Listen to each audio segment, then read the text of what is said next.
क्या नाम है आपका? निजाम बाबू।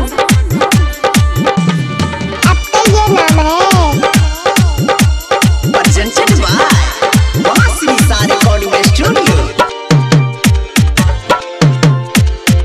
म्यूजिक डायरेक्टर सुधीर सवरिया। सजाली है तू होगे कवरिया जेब देव घर गे। सजाली है तू होगे कवरिया जेब देव घर गे। भोला जी के जल चढ़ेबे, भोला जी के जल चढ़ेबे। अब गेलै सावन गे, भोला जी के जल चढ़ेबे। अब गेलै सावन गे। निजाम बाबू गंधराई।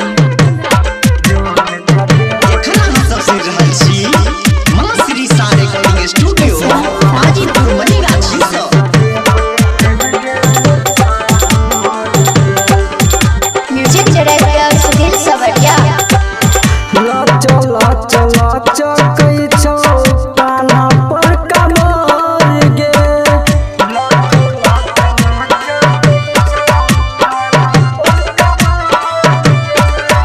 सब हे बम नचै छै हिला के कमर गे।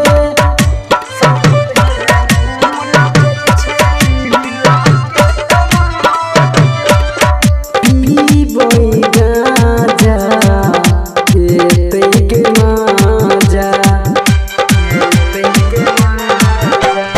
सजाली है तू होगे कवरिया जेब देव घर गे। सजाली है तू होगे कवरिया जेब देव घर गे। भोला जी के जल चढ़ेबे, भोला जी के जल चढ़ेबे। अब गेलै सावन गे, भोला जी के जल चढ़ेबे। अब गेलै सावन गे। निजाम बाबू गंधराई।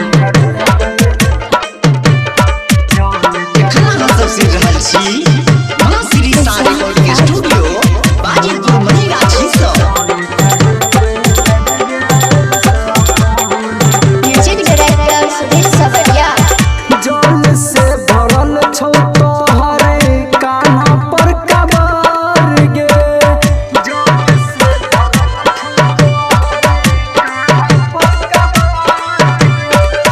आ जोरा लगे तो भोला चल देव घर गे।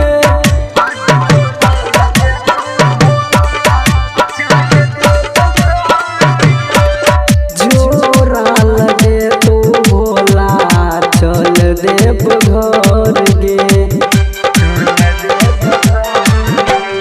राइटर ईश्वर चल गेलै गे भोला के शरण में।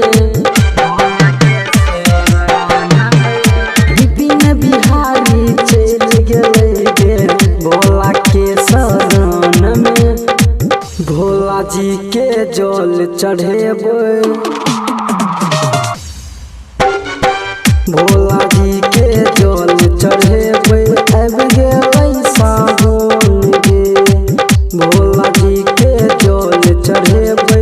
अब गेलै सावन गे। सुन रहल छी माँ श्री सा रिकॉर्डिंग स्टूडियो बाजीपुर मनीगाछी से।